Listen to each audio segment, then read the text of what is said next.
saw him again. Why should not marry a bad Baronet of Ruddigore? All baronets are bad, but was he really as bad as they say? My child. He was a curse! But who cursed him? Not you, I trust. Oh, hey! No, the curse is on old design, and has been ever since the time of Sir Ruthven, the first baronet. Listen, and you shall hear the legend.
Rose, why dost thou harden that little heart of thine? Is there not one hereaway whom thou couldst love? And even if there were such a one, verily verily it would ill become me to tell him so. Nay, dear one, where true love is, there was little need for prim formality. Hush, dear aunt, for thy words pain me sorely. Hung in a plated dish cover to the knocker of a workhouse door, with little naught to call my own, save a baby linen and a book of etiquette. Little wonder if I always regarded this work as a voice from a parent's tomb. Composed, if I may believe the title page, by none other than the work of the wife of a Lord Mayor, has been, through life, my guide and monitor. By its solemn precepts, I have learned to test the moral worth of all of those who approach me. The man who bites his bread or eats peas with a knife, I look upon as a lost creature. And he who has not acquired the proper way of entering and leaving a room is the object of my most pitying horror. There are those in this village who bite their nails, dear aunt. Oh, no. I know.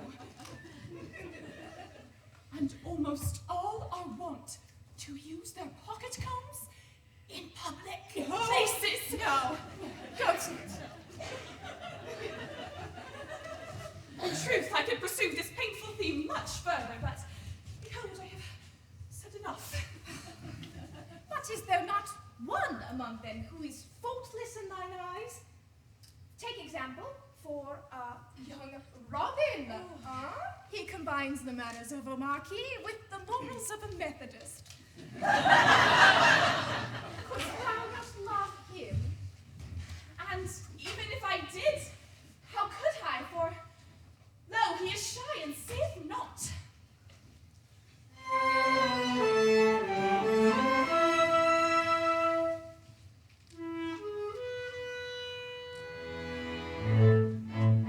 If somebody there chanced to be who loved me in a manner true, my heart could point him out to me, and I would point him out to you. But here it says of those who point, their manners must be out of joint. You may not point, you must not point. It's manners out of joint to point.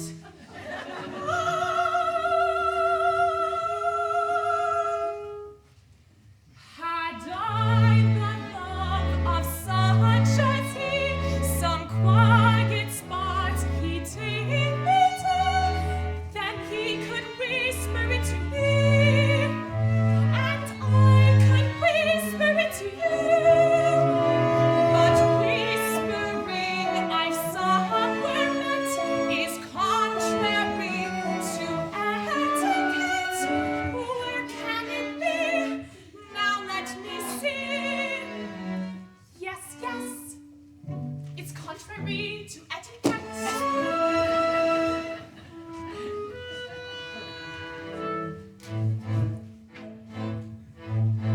If any will rebuke thy new, polite and gentle, neat and trim, my heart contained as much to you, and you could hint as much to him.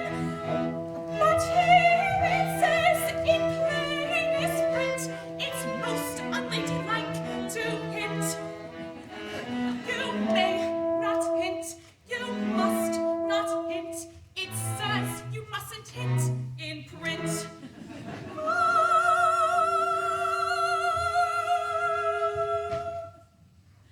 And if I loved him through and through, true love and not some passing whim, then I could speak of it to you, and you could speak of it to him. But here it says it doesn't do to speak until you're spoken to. Where can it be? Now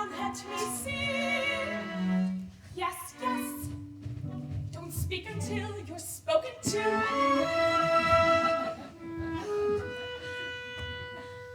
Oh, dear.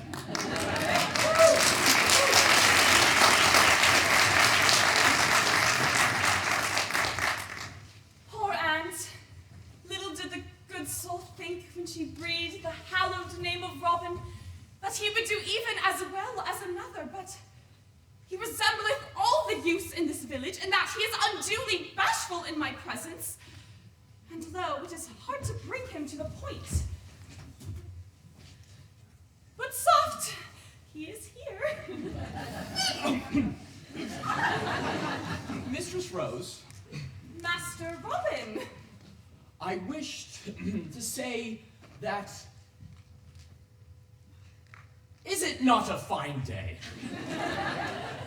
It is passing fine. But we could use some rain. Aye, sorely. Is that all? That is all.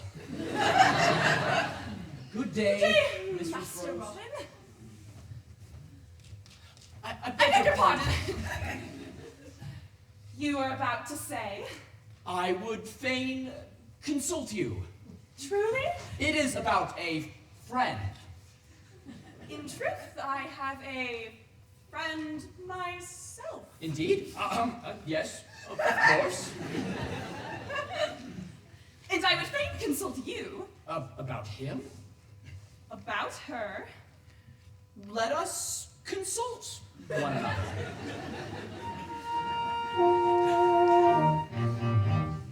I know a youth who loves a little maid. Hey, but his face is a sight for to see. Silent is he, for he's modest and afraid. Hey, but he's timid as a youth can be. I know a maid who loves a gallant youth. Hey, but she sickens as the days go by. She cannot tell him all the sad, sad truth. Hey, but I think that little maid will die. Poor little man, Poor little maid, poor little man. poor little maid. Now tell me, pray, and tell me true. What in the world Should the maiden do?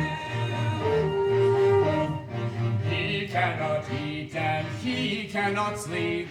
Hey, but his face is a sight for to see. Daily he goes for to wail, for to weep. Hey, but he's wretched as a youth can be. She's very thin and she's very pale.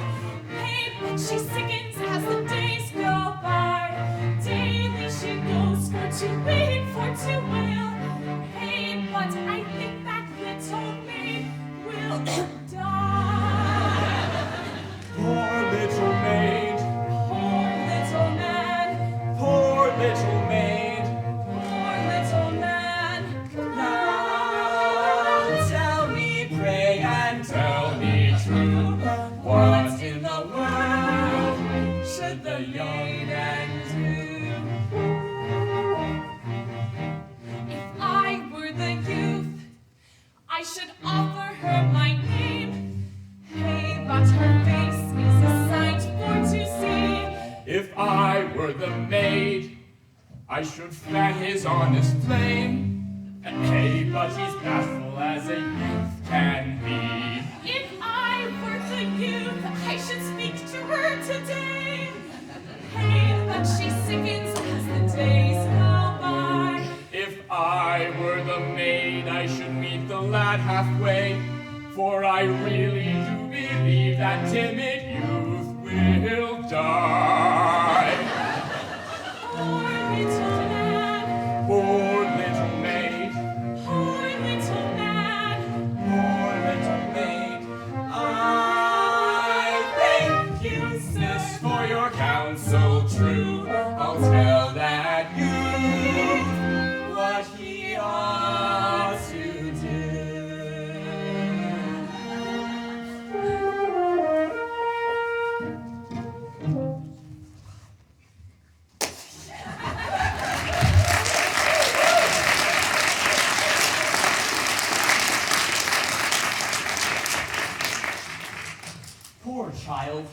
sometimes think she were not quite so particular, I might venture. But even then I should be unworthy of her. My poor master is sad. Dear Sir Ruthven, Hush! Hush! As you love me, breathe not that hated name.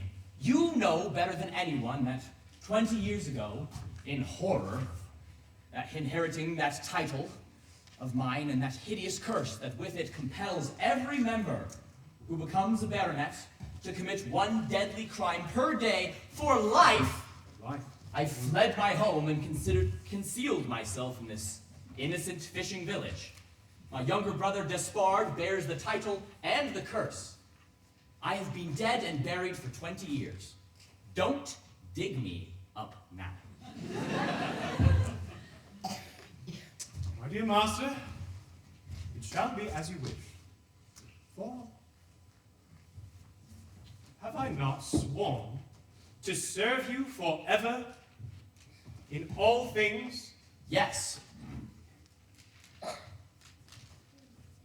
Yet, as we are here alone, Are we? we are. And as I belong to that particular description of good old man, to whom the truth is a refreshing novelty, allow me to call you by your own right title, once more.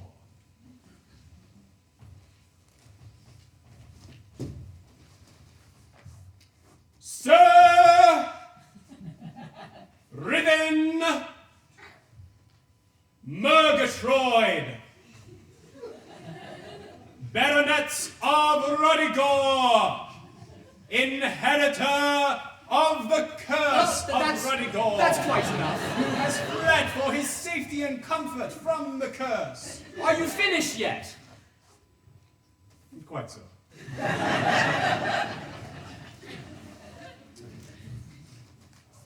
But I bring good tidings. Your foster brother, Richard, has returned from his voyage. His ship, the Tom Tits, rides yonder at anchor. And he himself is even now in this very village. Richard, back? It cannot be. It can. And see, he comes this way.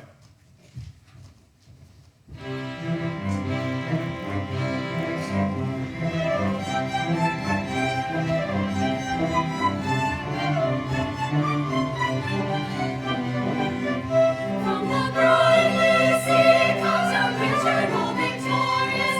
Valorous his name, his achievements are not glorious. Let the working read, with those wrestling sing. Sing it, shout it, tell about it. Shout it, safe and sound returning we, all victorious from the sea. Sing as he turns down, all victorious from the sea.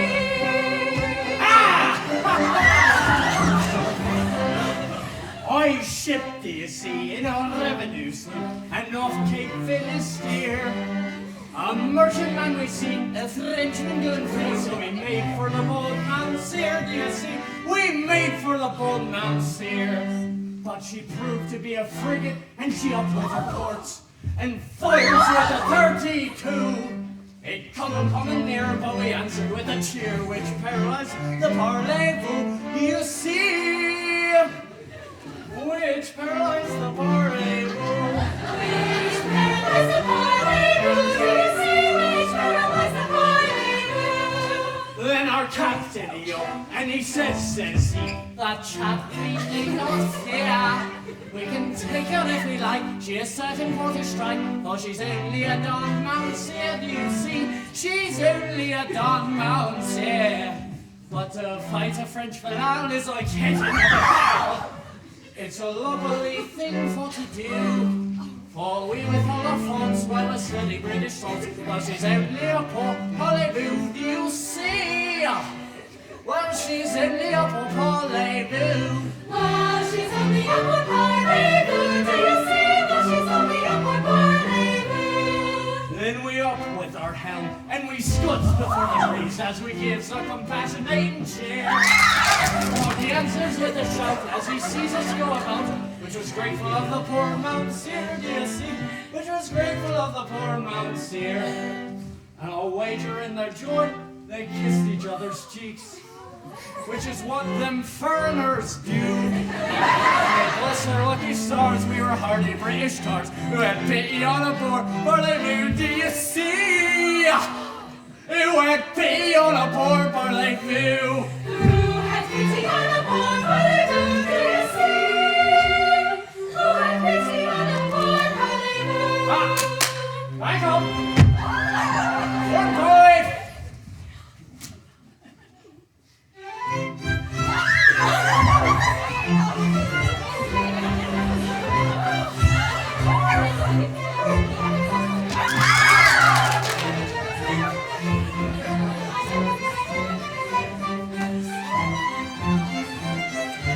Here she comes.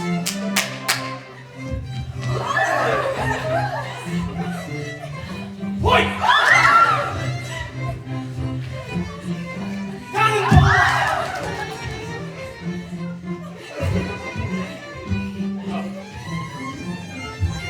All right, all together now, please.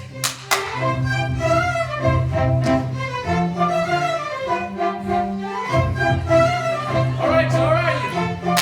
It's your turn. Spin, yes. All right, here we go.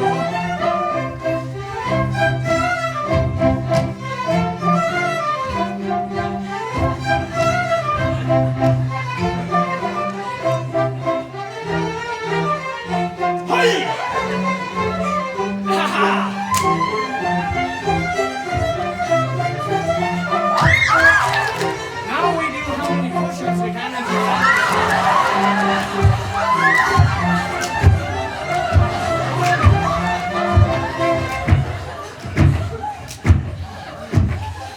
Richard! Oh, Robin! My beloved foster brother, welcome back. After 10 long years at sea. Toodaloo. It is deeds like yours that make our flag loved, and probably hated, throughout so much of the civilized world. my Lord love you, Rob. That's but a trifle. What we have done, in the way of sparing life, I believe I may say, without exaggeration, that the merciful little Tom Tit has spared more French frigates than any craft afloat. Oh, but sorry. Thank for a British seaman, Rex. I'll just stow me drawn tackle and belay. The fast even messmate was pretty hard cockbill, eh? Elastic. I love Rose Maybud, and I love... Oh, in vain. Come, that's too good. You're a fine, strapping, muscular young fella, aren't ya? Tall and strong as a together must. You don't know what that is. Tall as a forestay. Aye, and a baronet to beautiful at the right. Hush! A baron. Not a word about my true rank. Yes, I know well enough that I'm well suited to win any woman's love. Yeah. Lucky the girl that gets me, say I. You? Sometimes. All the time. But I'm timid, Dick. I'm shy, modest, retiring, and I cannot tell her, Dick, I cannot tell her. Robin! Do you call to mind now, years ago, we swore that come what might, we would always act upon our hearts dictates? Aye, and I've always kept that oath, through doubt, difficulty, and danger. I've always followed my heart's promptings. I love you, Rob. Oh, that is what I like to hear. Let your heart be your compass, with a clear conscience for your pinnacle light, and you'll sail 10 knots on a boat and clear shoals rocks and quicksand. Hi!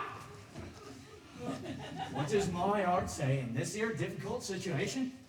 It says, remember my heart, Dick? He calls me Dick because it's known me from a baby. Unlike some foster brothers I know. Sorry, it's a joke. Dick, you ain't shy. You ain't modest. No. Yeah, but that's what my heart says. speak you up for him as is. Robin, just you lay me alongside, and I shall spin her a yarn. I shall serve to fish you two together for life. Ah! Will you do this thing for me? Can you think? Oh, ha, the fun. Yes. There's no false modesty about you. You're what I call bumptious self-assertiveness. You're gonna eat your hat now.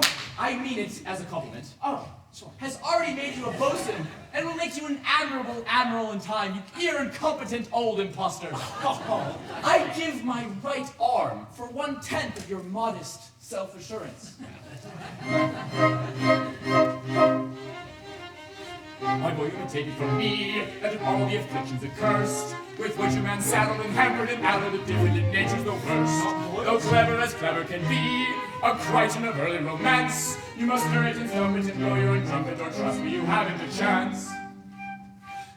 If you wish in the world to advance, your merits are bound to advance. You must narrate and thump it and blow your own trumpet, or trust me, you haven't a chance. I like it. Now take for example my case. I've passion and fervor and grace. In all London city there's no one so witty, I've also a gain and gain. I've a highly intelligent face. My features cannot be denied. But whatever I try and I fail in, and why, sir? I'm modesty personified. If you wish in the world to advance, your merits are bound to advance. You must learn and stop it and blow your own trumpet, or trust me, you haven't a chance. Attaboy. Now take for example my case. I've passion and fervor and grace. From Ovid and Horace to Swinburne and Morris, they all of them take a back place. Then I sing and I play and I paint, though none are as accomplished as I. To say so were treason, you ask me the reason? No. I'm modesty personified. Chorus! If you wish in the world to advance, your merits are bound to advance. You must urge yourself and blow your own trumpet, or trust me, you haven't a chance. If you wish in the world to advance, your merits are bound to advance. You must urge yourself and blow your own trumpet, or trust me, you haven't a chance. Nice.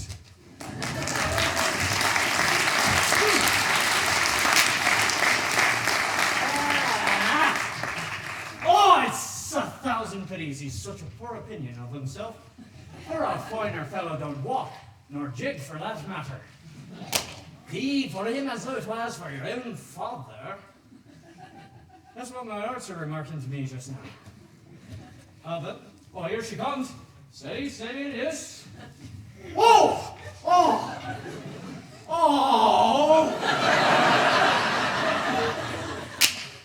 Why, the Port Admiral, but she's a tight little girl, eh? Come, she's not for you, Dick. Oh, still, she is fit to marry Lord Nelson. By the flag of old England, I can't look at her unmoved. Sir, you are agitated. Oh! Aye, my lass. I am agitated, true enough. Don't flat aback, my girl. But 'tis not. It will pass. Well, this here art of mine's dictating to me like anything. I think that's more scout. Question is, have I a right to disregard its promptings? Can I do aught to relieve thine anguish? For it seemeth to me that thou art in sore trouble. This apple. Nonetheless, tain't that. You see, it's like this. I never see anything like you in all my born days. Oh, buckle me if you ain't the loveliest gal I ever set eyes on. Oh, there, I ain't buckled. And I can't say fairer than that, can I? No. No, is it meet that an utter stranger should thus express himself? Yes. Yes, always speak the truth. Oh. Well, truth.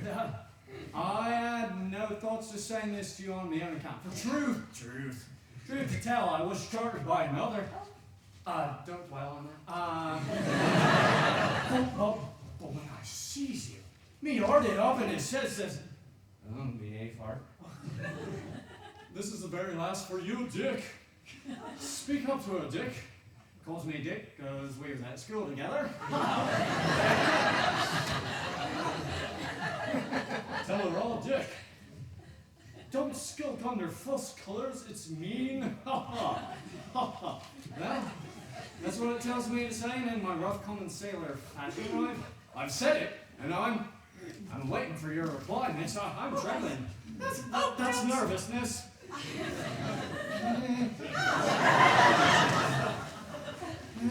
How should a maiden deal with such a one? Except? 1 second. Keep no one in unnecessary suspense.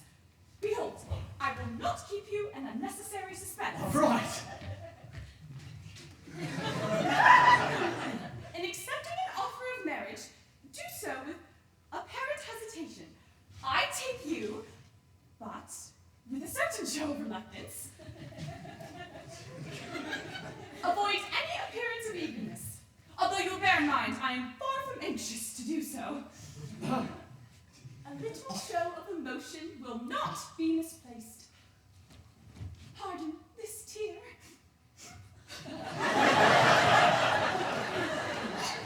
Rose, you made me the happiest blue jacket in England. It's me. I wouldn't trade places with the Admiral of the Fleet, no matter who he's a-hugging of at this present moment. No matter, not even if it's the young pup. Yeah. Actually, your pardon, miss. Might I be permitted to salute the flag I'm going to sail under? An engaged young lady should not permit too many familiarities. Oh. Once.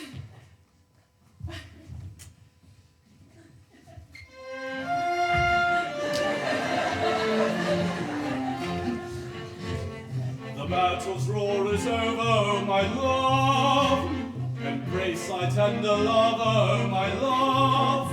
From tempest welter, from war's alarms, oh give me shelter within those arms. Oh give me shelter within those arms. Thy smile alluring, all heart enduring, gives peace and enduring. Oh my love, oh my love. Your turn. If heart were true and tender, oh my love, a life love can engender, oh my love.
What news? Have you spoken to her? I, my lad, I have, so to speak, spoke her.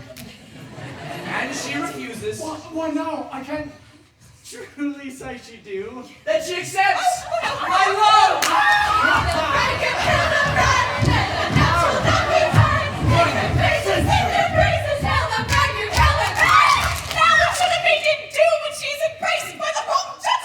Aye, my lad.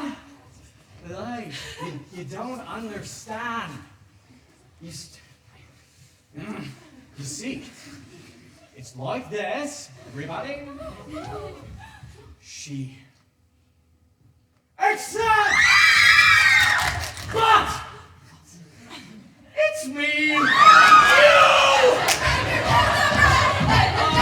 Hold your tongue! Silence! Now then, Richard, what does this mean? My poor lad, my heart grieves for thee. But it's like this just when I see her, and just when I was about to mention your name, me heart, it up and it says it. This is the very last for you, Dick. It says, speak up to her, Dick. Don't skulk under false colors. It says, take her, you dog, and with her, my blessing.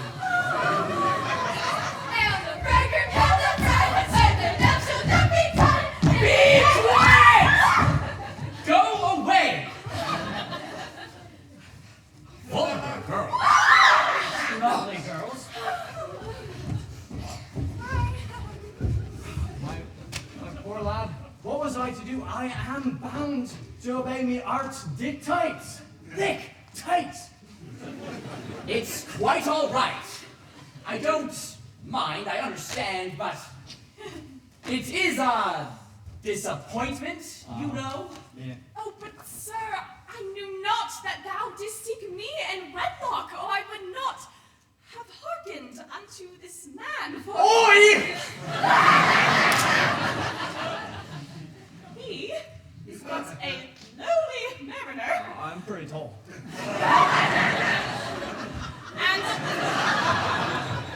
and very poor withal. That's true.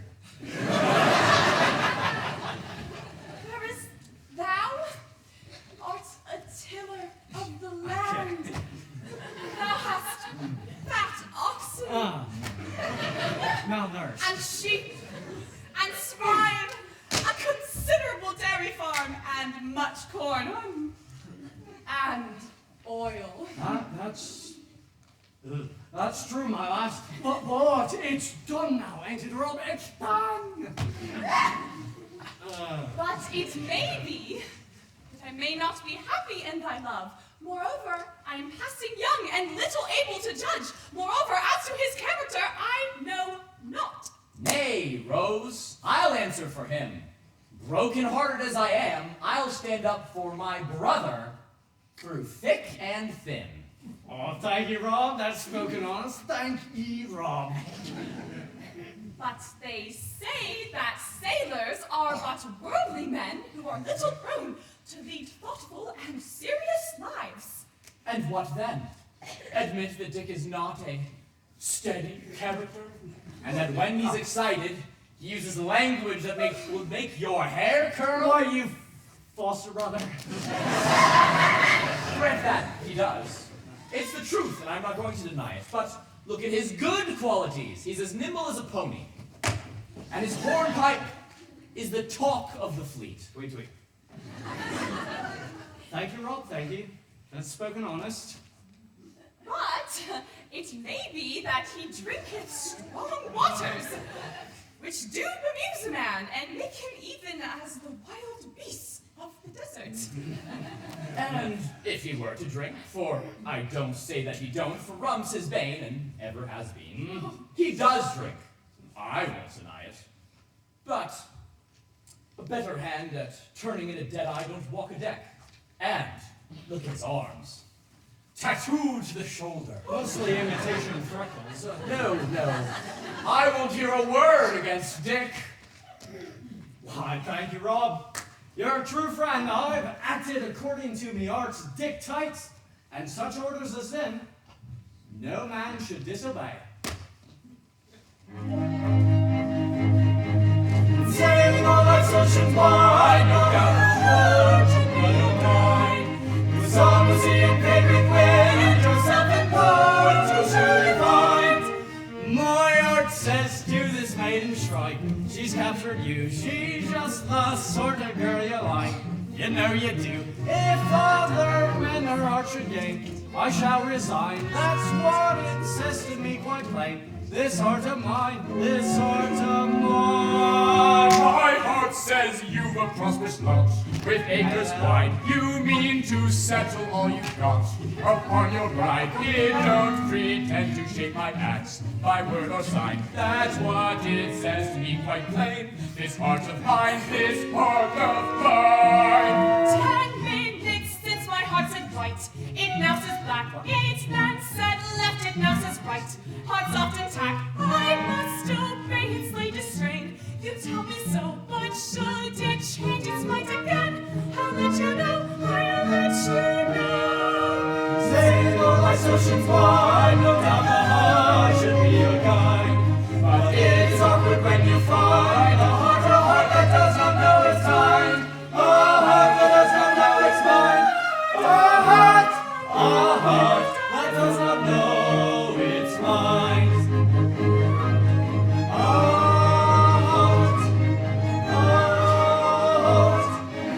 that does not know its mind.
She really carols the lock over the cot.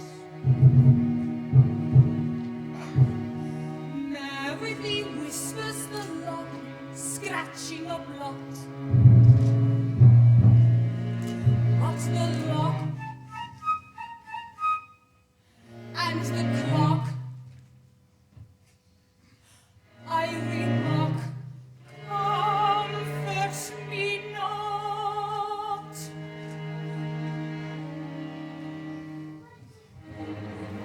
Over the ripening peach buzzes the bee.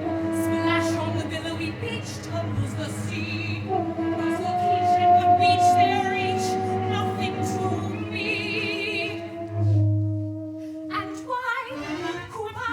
Daft mad, crazy maid, and Margaret. Poor peg! That I'm, yes, very rotten my mistake. Don't call. No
pouting, with lips, empty lips a pouting, never doubting,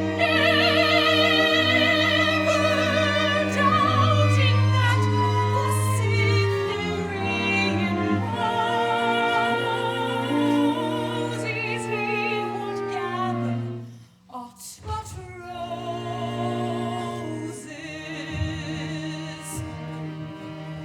In a nest of weeds and nettles lay a Baronet of Ruddigore, hoping that his glance, unbidden yet, may fall upon her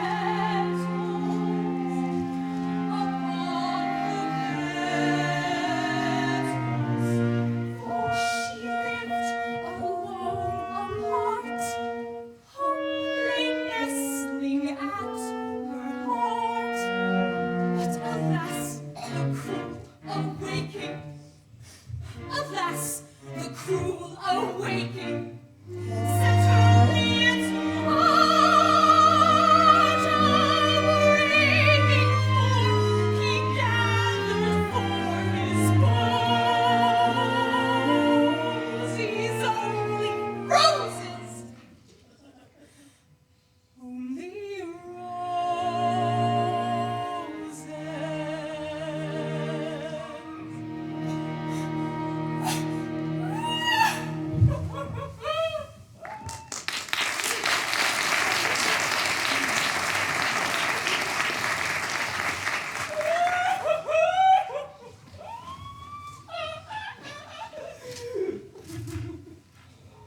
Oh, a maiden and in tears? Can I do aught to soften thy sorrow? This apple? No! Tell me, are you mad? That is, I think not. That's well, then you do not love Sir Despard, Murgatroyd. All mad girls love him. I love him. I'm Mad Margaret. Crazy Meg? More Meg? No. Thou lovest the bad Baronet of Ruddigore? Oh, horrible, too horrible! You pity me? Then be my mother. The squirrel had a mother, but the mother drank, so the squirrel fled. Hush! They sing a brave song in these parts. It runs somewhat thus. The cat and the dog and the little puppy sat down and up, down and up, in up.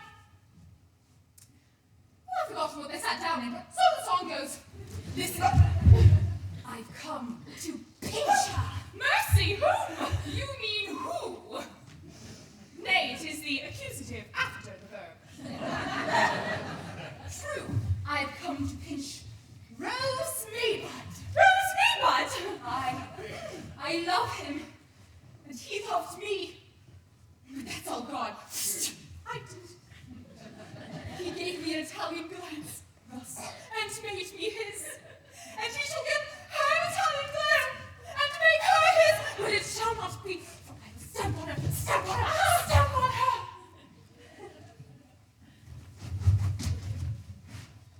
Have you ever killed anybody? Oh. Yeah? Why not? It's wrong. Listen, I killed a fly this morning. It buzzed and it buzzed and I wouldn't have it, so it died. And so shall she. Now, for behold, I am Rose Maybud, and I would not fain die pop! You are Rose Maybud. Yes, sweet Rose Maybud. Strange. They told me she was beautiful. Oh. No. But he loves you. If I thought he loved you, I would treat you as the land agent and auctioneer treated the ladybird. I would rend you asunder. Nay, be pacified, for I am pledged to another, and we are to be wedded this very day. Swear me that. Come to the commissioner and let me have it on an affidavit. Oh, I had an affidavit once. But it died. It died! What's off they come? Sir Despard and his evil crew. Hide, hide, they're all quite mad, quite mad. What makes you think that? They sing choruses in public. That makes them mad enough, I think. No, hide, they will seize you. Hide, hide. Hide. Softly, softly.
finely steeped in infamy. Oh, but whose heart? It's as the heart of a little child.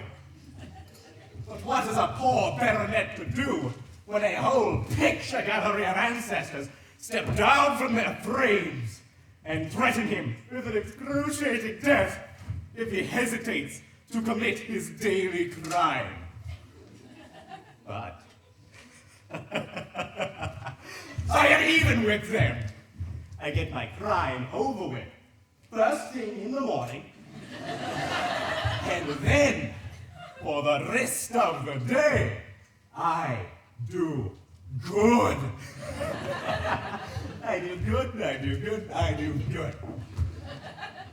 2 days since, I stole a child, and I built an orphan asylum. Yesterday, I robbed a bank, and I endowed a bishopric. Today, I will carry off Rose Maybud, and I will atone with the cathedral. This is what it is to be the sport and toy of a picture gallery. But I will be bitterly revenged upon them. I will give them all to the nation, and then no one will ever look upon their faces again. Ask your honor's pardon, but... Ha! Observed, and by a mariner. Oh, what would you with me? Your honor, I'm a poor man, a horseman, I am. And come then the dogs I don't know them. And I make so bold... Hey, yeah. And I make so bold to ask your honor's advice. Does your honor know what it is to have an art? My honor knows what it is to have a complete apparatus for conducting the circulation of the blood through the arteries and the veins of the human body. Aye. But as your honor art that up and looks you in the face and gives you quarter-deck orders that it's life and death to disobey him. My honor has not a heart of that description, but I do have a picture gallery that would presume to take that liberty. Well, your honor, it's like this. Your honor had an elder brother, It had. who should have inherited your title, and with it its curse. Aye. What are you dying? Oh, River. Oh, he didn't. He didn't? He didn't.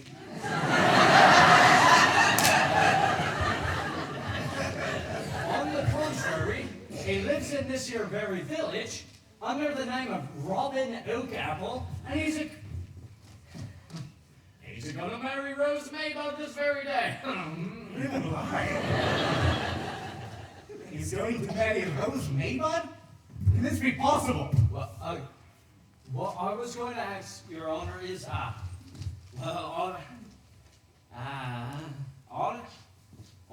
I to tell your honor this? I don't know.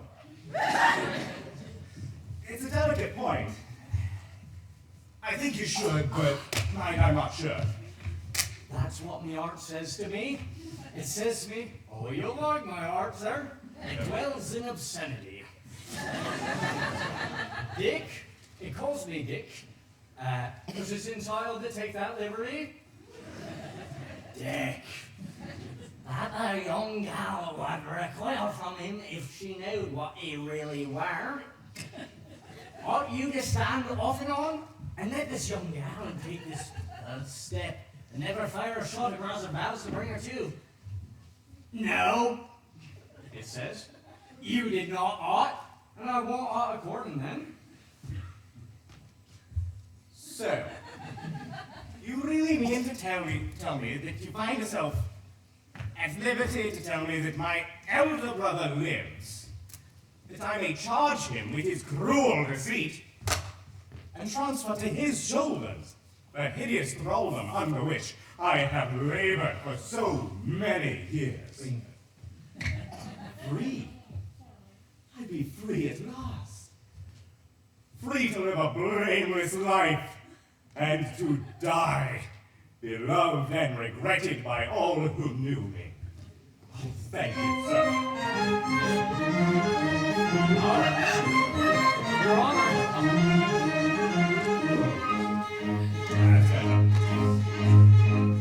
Yonder son, I think I do, with vigor unshaken, steps shall be taken, with neatly planned. I think so too. I'll rarely bet it. You'll never forget it. What duty must be done. The rule applies to everyone, and painful though that duty be. To shut the task or fiddly-dee. To shut the task or fiddly-dee. To shut the task. To shut the task or fiddly-fiddly-fiddly-fiddly-fiddly-fiddly-dee. I love you.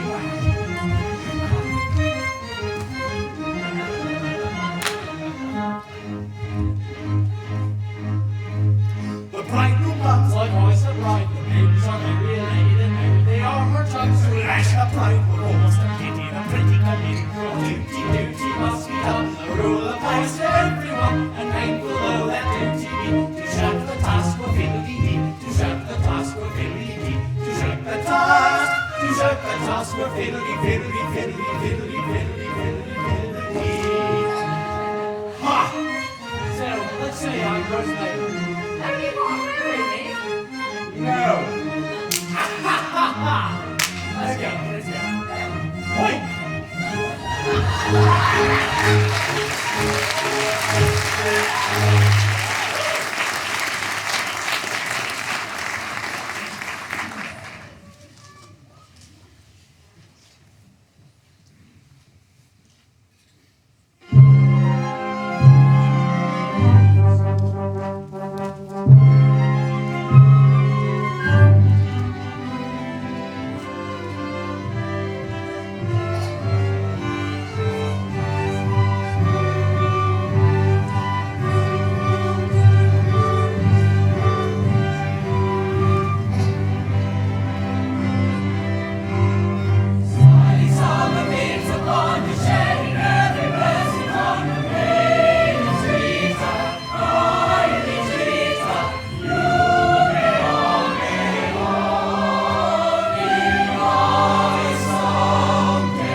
each other. I claim young Robin as my elder brother.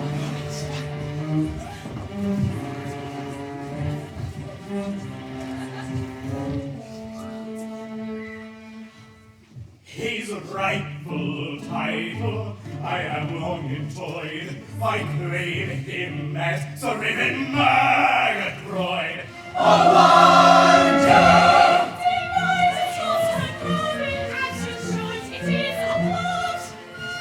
I would have conscientiously I could, but I did not. Oh, base one! Oh, base one!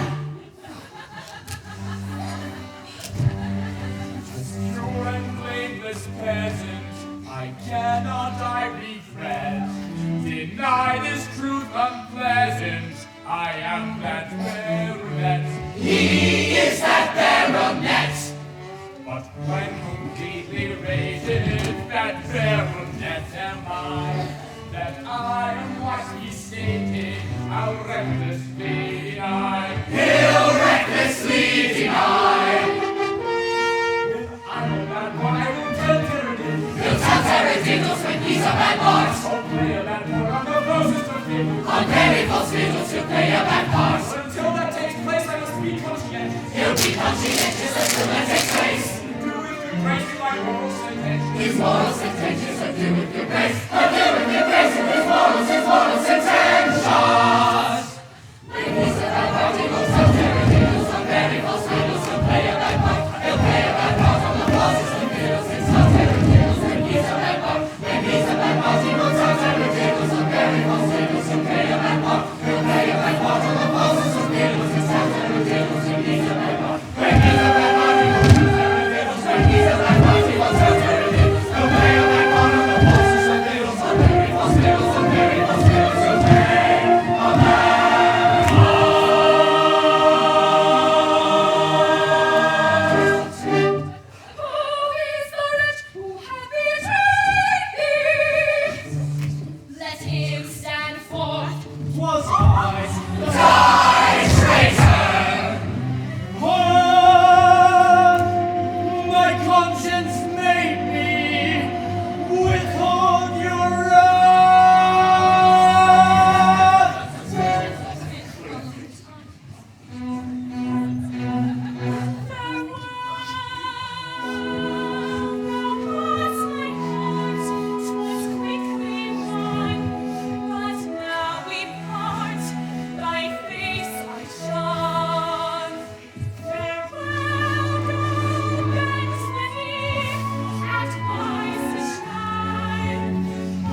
once was as meek as a newborn lamb. I'm now Sir Murgatroyd. With greater precision, without the elision, Sir Ruthven Murgatroyd. Ha ha. And I was once his valet de chambre, a steward I'm now employed. Ha ha! The Dickens may take him, I'll never forsake him, a steward I'm now employed. Ha ha! How dreadful when an innocent heart becomes perforce a bad mark, and still your heart alone and his former faithful validation, his former faithful validation, his validation.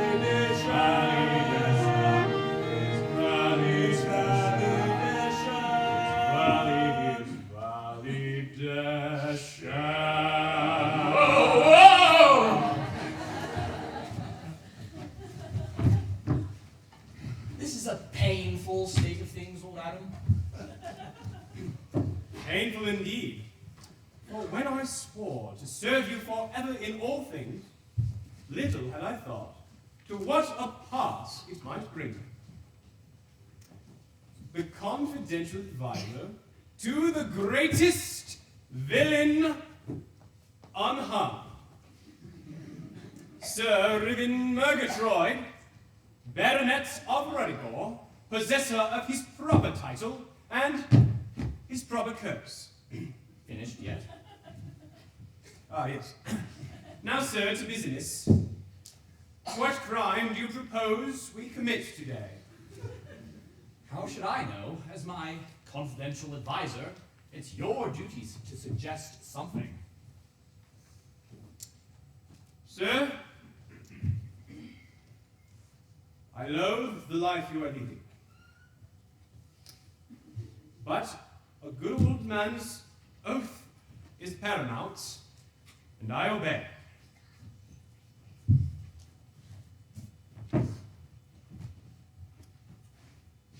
Richard Dauntless is here,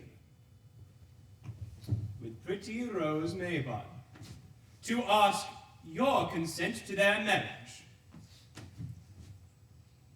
No. From the bread of bad news comes no conniving crumbs. Poison their beer. I may be bad, but am I really as bad as all that? Well, there you are. It's no my use making suggestions if you don't adopt them. Wait, Yes?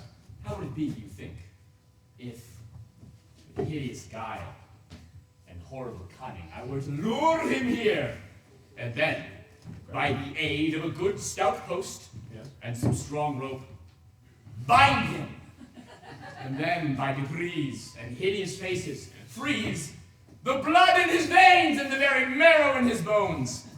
What say you? He is facing. Ah, it would be simply brutal. Nothing more. But soft, they come.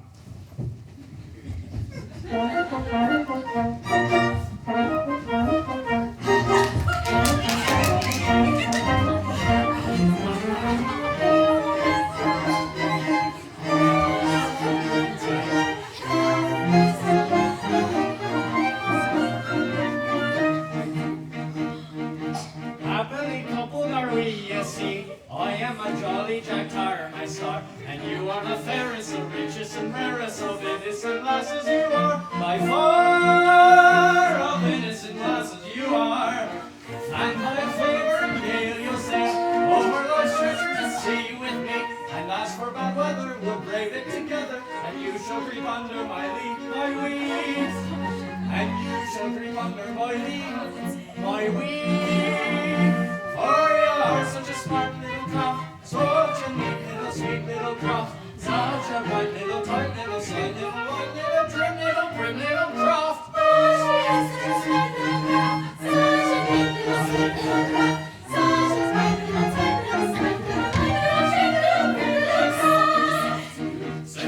My hopes will be pointed, I fear, my dear, in a month you'll be going to sea quite free, and all of my wishes you'll throw to the fishes as though they were never to be, or be, as though they were never to be, and I shall be left all alone to moon and make venture careful to sit and please, will you be asserting your freedom by flirting with every woman you meet, you cheat. This is only one. Every woman you meet. Oh, now I get to smart little craft, such a neat little sweet little craft, such a bright little tight little slight little bright little chirp little bright little craft. Oh, she is such a sweet little craft, such a neat little sweet little craft, such a bright little tight little slight little bright little chirp little bright little craft.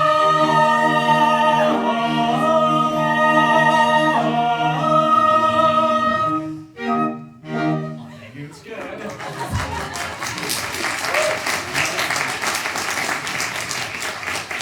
So, hello, pretty ones! In my power at last, eh? Know ye not I have those at mine beck and call, who would immure ye in the darkest of dungeons? What ho! Within there. Ho! We are prepared for this. No.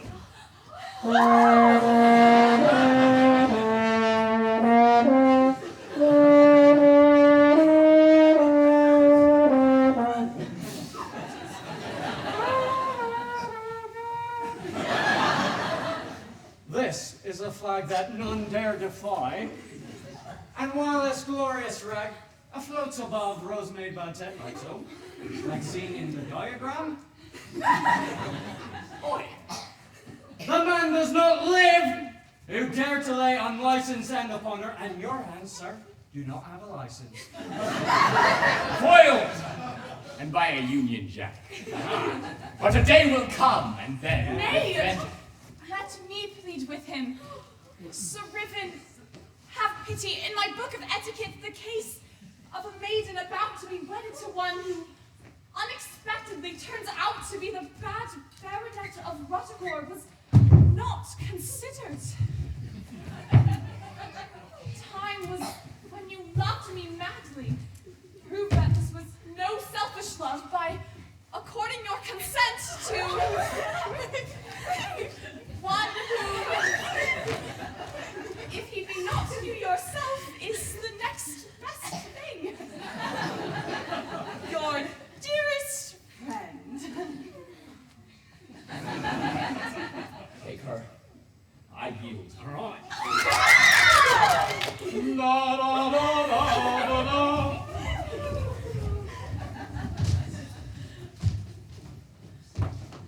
For a week I have fulfilled my accursed doom. I have duly committed a crime a day. Not a great crime, I trust. But in the eyes of one as morally upright as I used to be, still a crime. Oh, will my ancestors be satisfied with what I have done? Or will they regard it as an unworthy crime? Oh, my forefathers, you wallowers in blood. There at last came a day when each and every one of you, sick and tired of evil and infamy, called on the sweet release of death to free you from your cloying guiltiness. Let the sweet psalm of that repentant hour soften your long dead hearts and move you to mercy on your poor posterity.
thou, that thus with furrowed brow and icy glare appearest, who knows how? I am the spectre of the late Sir Ruddigore Troy, who comes to warn thee that thy fate thou canst not now avoid. Alas, poor ghost! The pity which spends for nothing goes.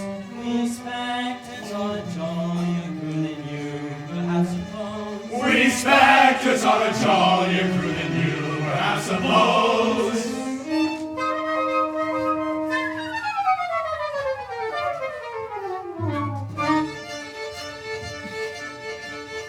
When soft breeze sweeps over the trees, and the mist lies on the fen, and great tombstones are gathered bones, which once were women and men, and away they go with a mop and a mope to revel that ends too soon.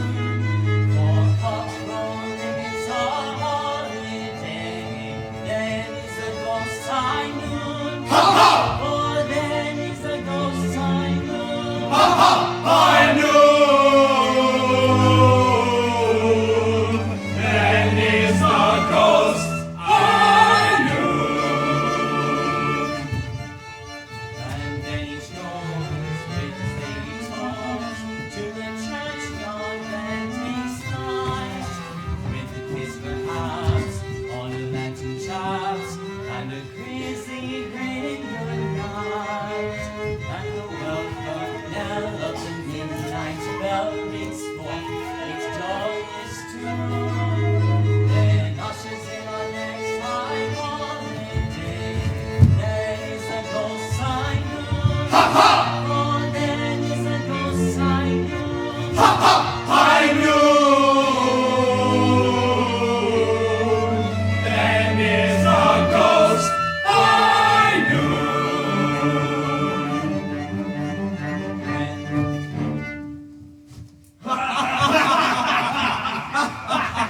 Gentlemen, it's good. Wait, it was good to be back. I recognize you. You are the portrait that hangs at the end of the gallery. In a bad light, I am. Are you considered a good likeness?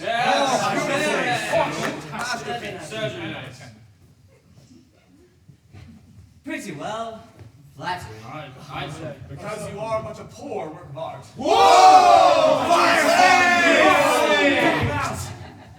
I am crude in color, but I have only been painted 10 years.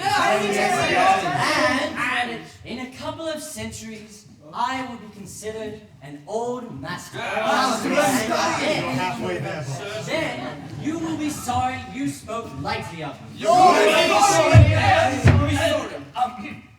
May I ask why you have so rudely left your frames? No, that's not your business.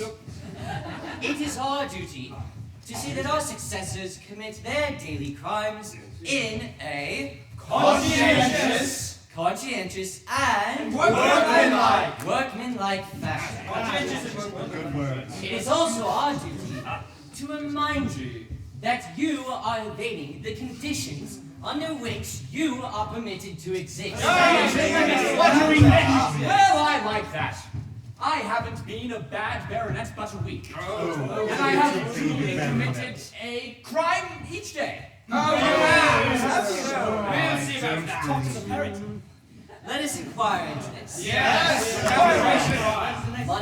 Monday! Monday was a bank holiday. Today off. I forgot it was True. Tuesday. On Tuesday, from the blackest depths of my heart, I filed a false income tax return! Everyone does that.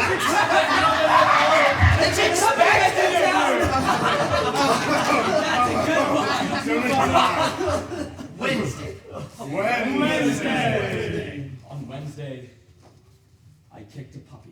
Oh, yeah! That's why it's animal abuse, you know. That's what aren't you proud of?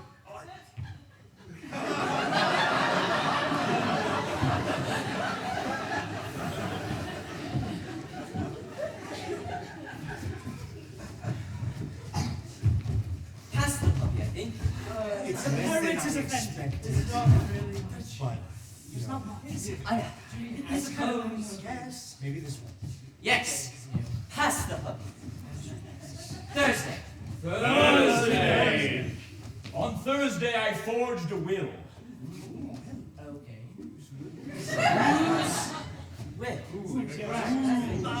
My own. Ooh. Nope. You can't forge your own Well, if a man can forge his own will, whose will can he forge? There's something in that. It certainly seems reasonable. From a certain point of view. Fallacy somewhere,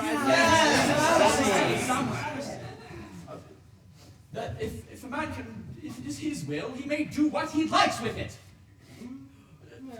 I had on Friday. I forged a check. Whose check? My faithful servants, Old Adams. What is... Correct me if I am wrong. I will. Old Adam hasn't a banker. I knew I didn't forge his banker, merely his check. I think you're missing the That's point. not a bank in the check. That's right. And on Saturday, much though it pained me, I disinherited my only son. Thou art maidenless. First the ring, then the marriage, then the You don't have a son. No, not yet, not technically, but whenever he may be born of whoever he may be born, he'll be born ready disinherited. That's not It's a great saving of time. I don't think, now. No. I'm not an expert. No. I see. These arguments sound very well, but I can't help but think that if you were to reduce things into a they wouldn't hold any water. No water! Now, Certainly not. understand this. We are foggy. But we do not let our fogginess be presumed upon. How dare you presume on us? Unless Unless. Oh, I love when he does this. Unless, Oh, do go on! say, you were to carry off a lady. Just All like old those times. in favor of his carrying off of the lady? Oh, no, yes. It's all of us, right? Those of a contrary opinion. You're never satisfied anyways. Yes, unless you undertake to carry off a lady, I don't care what lady, It doesn't matter. you will die in inconceivable agony. Carry off a lady? Certainly not. I have the highest respect for ladies, and I wouldn't do a thing of the kind for worlds. I'm riven. If that's all you have to say, excuse me, you had best go back to your frame.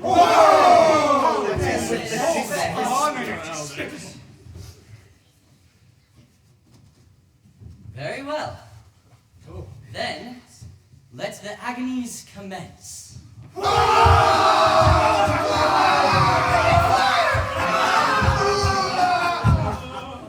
Painful, isn't it? Yes. It gets worse by degrees. No.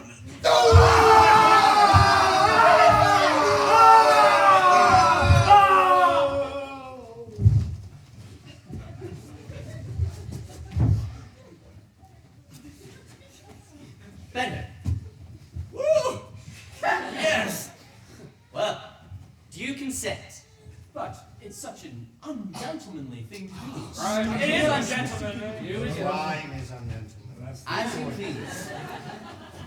Carry on. I agree, I consent, it shall be done. Today. Today. At once. At once. Immediately. I'm sorry, I had no idea it was anything of the kind.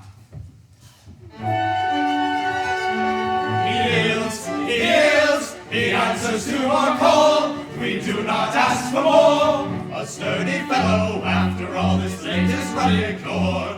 A sturdy fellow after all this latest Ruddigore. All perishing untold of woes who dare our wills defy. We want your pardon ere we go. We want your pardon ere we go for having agonized you so. So pardon us, so pardon us, so pardon us, or die! So pardon us, so pardon us, so pardon us, or die! I pardon you, I pardon you. He pardons us, he pardons us, he pardons us, hurrah! Same time next generation.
Master, you are not well. I've seen them, Adam, their ugly, pallid faces. You've seen Oh, in a line. Who have you seen? My ancestors. They demand I do something desperate at once. Go. You did not summon them, did you? I did not. Go. Fly to yonder village. Carry off a maiden. I don't care which one. A maiden? What has gone? It is my crime. Go. Tarry not. Fly.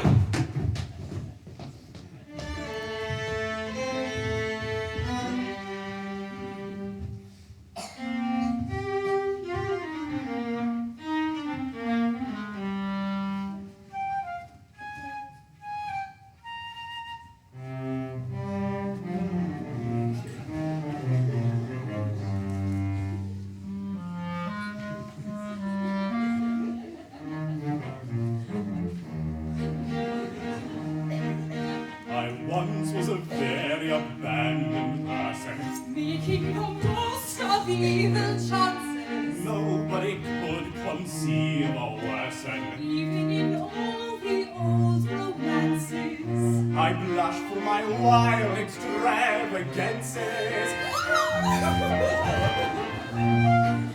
But be so kind as to bear in mind We were the victims of circumstances.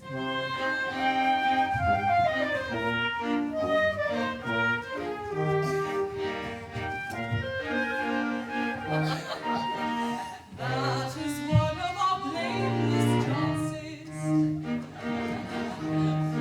I was once an exceedingly odd young lady. suffering much from spleen and vapors. Clergymen thought my conduct shady. She didn't spend much upon women and drapers. It certainly entertained the gapers. My ways were strange beyond all name. Paragraphs got into all the papers.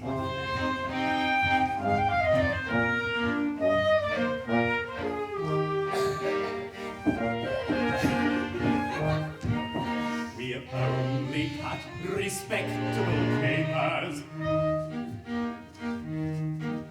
I've given up all my wild proceedings. My taste for the wandering life is waning. Now I'm a dab at penny readings. They are not remarkably entertaining. A moderate livelihood we're gaining. In fact, we rule a national school. The duties are dull, but I'm not complaining.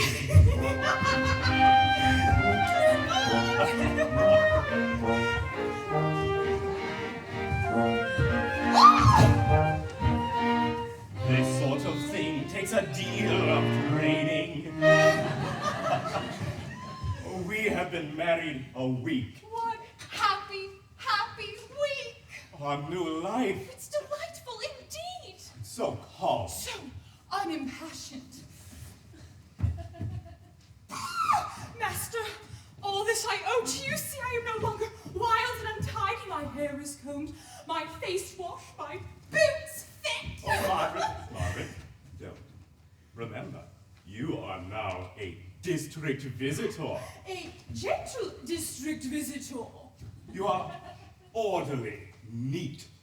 You have your emotions well under control. I have. Master, when I think of all you have done for me, I fall at your feet. I embrace your ankles. I hug your now. knees. That was calculated to provoke remark. Oh, please, be composed. I see you are angry with poor little fat Margaret. Oh, no, I am not angry. But a district visitor, that's you, should learn to eschew melodrama. Visit the poor, by all means, and give them tea and barley water. But why do it as if you're administering a bowl of deadly nightshade? It upsets them. And then, when you go to nurse sick people and find them not as well as could be expected, why go into hysterics? Why not? Because it's too jumpy for a sick room. Yes, it's too jumpy. Master, how shall I express the all-absorbing gratitude? Now, I know. It shan't happen again. Shall I tell you one of poor Mad Margaret's fond thoughts?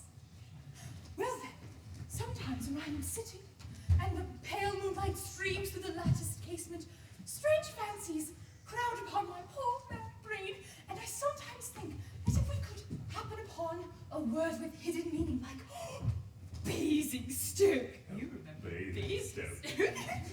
When I'm about to relax, it might recall me to my saner self. For after all, I'm only Mad Margaret. Oh, my crazy man! Basingstoke. poor child. She wanders. Oh, but soft, someone comes. Oh, Margaret, pray. Basingstoke. Despard and his young wife. This is unexpected. Shall I fly at him, tear him limb from limb, rend him asunder, say the word? Basingstoke. Basingstoke it is. My brother. I call you brother still, you observe.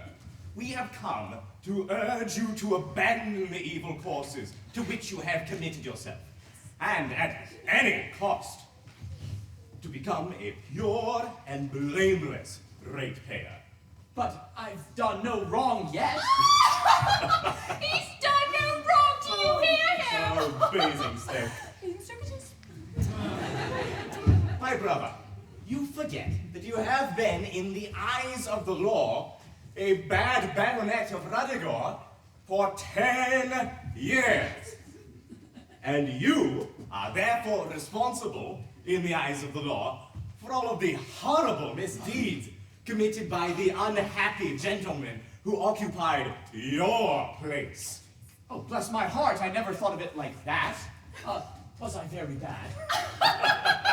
Oh, I was awful! Yes. And I was evil for how long? 10 years. Just think of all of the atrocities that you committed, by attorney as it were, during that period. Now think of how you toyed with this poor child's heart, how you raised her hopes on high, and then, when they were at the very zenith of their fullness, you trampled them into dust. Oh, fie on you, sir. Fie. She trusted you. Did she now? Oh, what a scoundrel I must have been. There, my dear. Birmingham, you know? Birmingham? It's Basingstoke! Basingstoke, yes. Basingstoke. Of course. Basingstoke. And anything more horrible than my conduct seems to have been, I've never heard. But I am resolved. I will defy my ancestors, and so, by courting death, atone in some small degree for the horrible infamy of my long career. God knew it! I knew it! God bless you, Sir God! Oh, Bless you! Basingstoke. Basingstoke it is!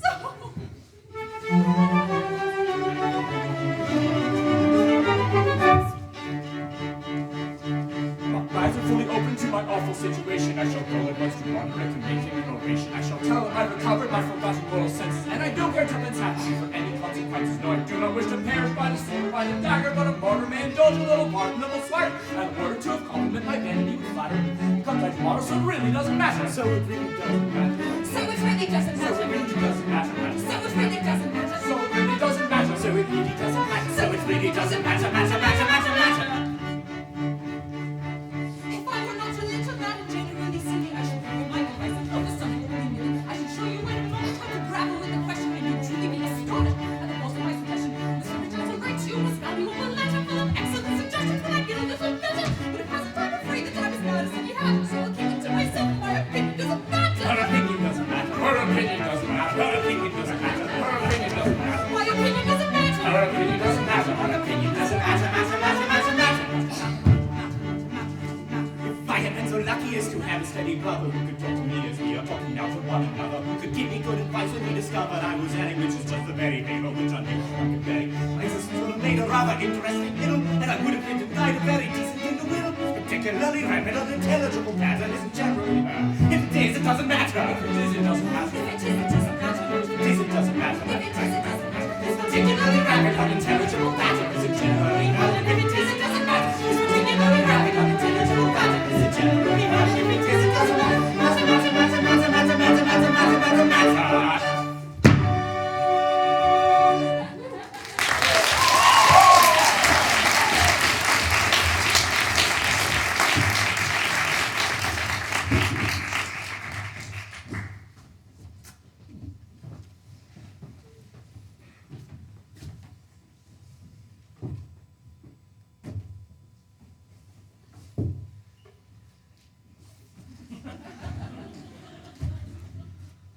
Master, What has happened? The deed is done. What deed? Oh my. She is here, alone, unprotected. Who? That last part was a joke. Oh. What has happened? Oh. The maiden. I've carried her off. Oh, great heavens! Oh, I'd forgotten about that. It was a hard task, for she fought like a tiger cat. No. Oh. Are you okay? Well, Much as I've ever been. I had hoped to have died unspotted by crime, but I am foiled again, and by a tiger cat. Well, show her in, and leave us. If you insist.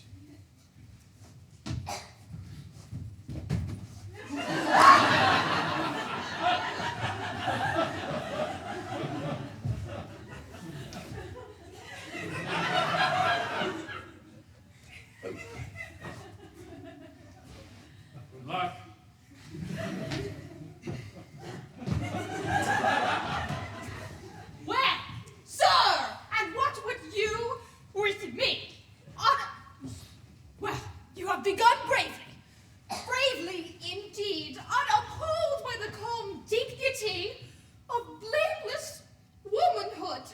Your minion has torn me from my spotless home and dragged me, blindfolded, shrieking, through hedges, over stiles, and across a very difficult country, and left me, helpless, trembling at your mercy, yet not helpless, cowards. For approach one step, nay, but the 20th part of one poor inch. And this sword shall teach ye what it is to lay unholy hands on old Stephen Trusty's daughter. Madam, I am extremely sorry for this. It is not at all what I intended. Anything more correct, more deeply respectful than my intentions toward you, it would be impossible for anyone, however particular, to desire. Bah! I am not to be tricked by smooth words, hypocrite. But be warned in time, for there are without 100 gallant hearts whose trusty blades would hack him, limb from limb, who dared to lay unholy hands on old Stephen Trusty's daughter. And this is my life of unlicensed pleasure. Oh, Hawkeye, miscreant, you have secured me, and I am your poor prisoner. But if you think I cannot take care of myself, then you are very much mistaken. Now then, it is 1-to-1, and let the best man win. Help! Someone! Uncle Roderick!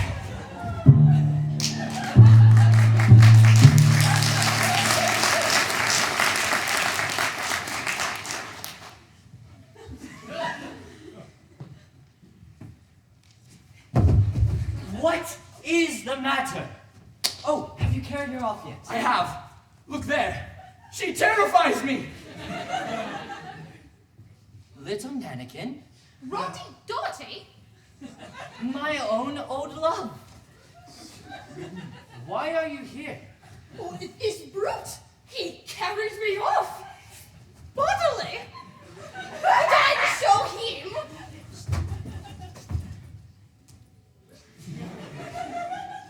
What do you mean by carrying off this lady? Do you not know that long ago I was engaged to be married to her?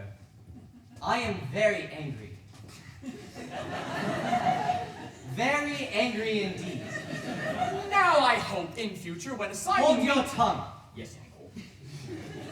Now, have you given him any encouragement? Have I? Oh, have I given you any encouragement? Frankly now, have I? No, frankly, you have not. Anything more correct than your conduct would be impossible for any- Go. Yes, Uncle. Be gone.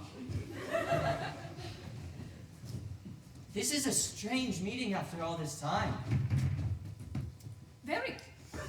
I thought you were dead. I am. I died 10 years ago. Ah. Well. And are you quite comfortable?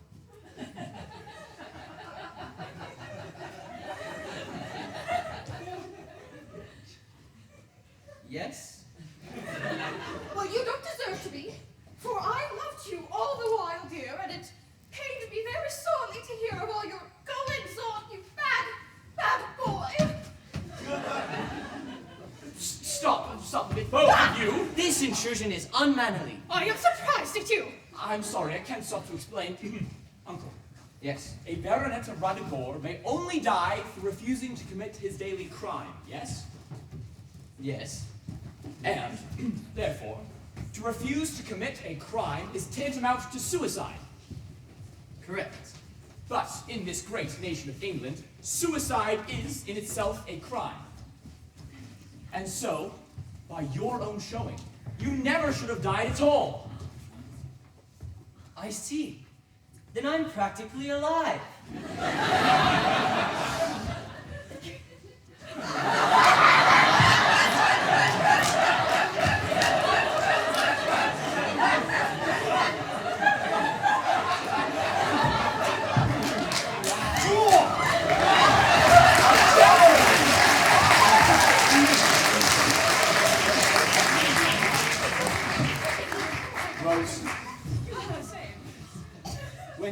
believed I was a simple farmer, I believe you loved me. Madly, passionately. And then, when I became a bad baronet, you very properly loved Richard. Passionately, madly. But if I should turn out not to be a bad baronet after all, would you love me still? Why, of course. My darling! Whoa, I hear! I say belay. Oh, sir, belay if it's absolutely necessary. Belay? Certainly not.